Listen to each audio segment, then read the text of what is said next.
আমাকে তো জিজ্ঞাসা করেছি সুজিত পালের বাড়ি কোন দিকে? সোজা গিয়ে ডান দিকে রেখে যাও, সাদা রঙের বাড়ি দেখতে পেয়ে যাবে। ঠিক আছে।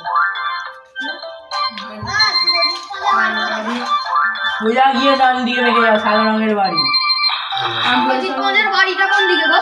সোজা গিয়ে ডান দিকে রেখে যাও, সাদা রঙের বাড়ি। মানিক পালের বাড়িটা কোন দিকে? সুরজিৎ মাজার মানিক পালের বাড়িটা কোন দিকে? দুজনে একই, কার বাড়ির ঠিকানা বলবো। আচ্ছা যে কোনো একজন সুরজিৎ মাজারই বলবো। কি দরকার? ওর সাথে একটু ফেসবুকে ভিডিও করার আছে। ও আচ্ছা, সোজা গিয়ে ডান দিকে রেখে যাও, সাদা রঙের বাড়ি, চলে যাও। সাদা রঙের বাড়ি সোজা গিয়ে ডান দিকে, ঠিক আছে। এটা বললে খুব ভালো লাগবে।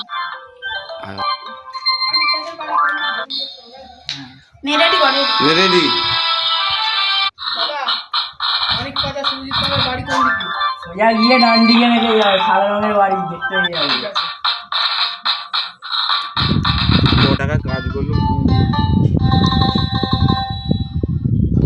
কাজ হয় ও কাকু আমার এই রোডে প্রচুর জল টেস্ট পাচ্ছে, আমাকে একটু জল দিবে গো?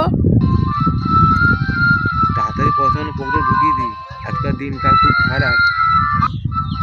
হ্যাঁ, তোর কোথা বাড়ি? আমার এই তো মিডডে পাড়ায়। তুই মুসলমান দে? হ্যাঁ।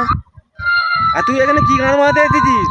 আমি এখানে তো গরু চড়াইছিলাম, গরু হারিয়ে গেছে, খুব জোর জলও টেস্টটা পাচ্ছি, তোমাকে একটু জল দিবে আর গরুটা খুঁজে দিবে? তোকে আমি একটা জল খাবো। তোর গরু খালি খালি করে দিতে হবে? হ্যাঁ। এ কি জ্বালা বলে দেখিনি, আমি এতে কাজকর্ম করতে পারছি না ভালো করে, ওরা গরু খুঁজে দেবে। যা কিন্তু রে। এখন বাড়ি গেলে হবে না, মার বাপের বকাবো, কি করবে? এখন একটু মাঠে ঘোরাঘুরি করি, একটু পর বাড়ি চলে যাবো। ঘরে যা। আচ্ছা ঠিক আছে, চলে এই যাচ্ছি। চিন্তা একটা কথা বললে শুনে, এই যা ঘরে যা, একটু শান্তিতে দুজন কথা বসতে পারছি না। যা। আচ্ছা চলে যাচ্ছি গো, আমি একটু পর চলে যাবো। যা, একদম মুখ দেখাবি না। আচ্ছা চলে যাচ্ছি। কোথা থেকে সব এতে জুটো যায়, যা বের ওখান থেকে। পয়সা কোনো ভালো করে গুনছি, গুণ তো দিচ্ছে না, পয়সা না গুনি ভালো করে। কত কষ্ট করে কাজ করেছি আমি, খালি কানে কাজে খামোকা বকতে হয়েছে। ভারী দুষ্টু ছেলে, ও তো একদম শান্তি নেই। ওখানে মশার জ্বালা, এটা এর জ্বালা, আমি জানি না কেউ নেই, পয়সা কোনো গুনি না। এখানে ঘরে যে গুনবো তো পালাই, ওর তো একদম শান্তি নেই।